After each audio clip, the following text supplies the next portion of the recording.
Alright guys, for this video magpapump tayo ng diesel. So ayan, bumili tayo ng pump para masali natin ng walang tapon. Yun no, very basic na lang ang pagsasalin.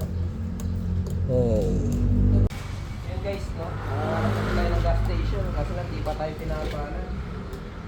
So sa ngayon, practice lang. Manifesting. Malay mo naman, kahit petrol bulilit lang, balang araw, sige, tuloy lang ang pangarap. Dami ko pang ipapump. Tsaga lang, let's go. Okay, let's check.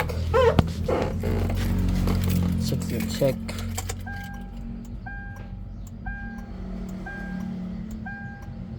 Eh, ang dami pang kulang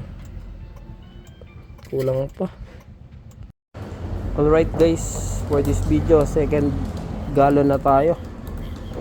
So pupunta sa kasi yung Cavite, kaya yan, sinalina na natin tong ating service.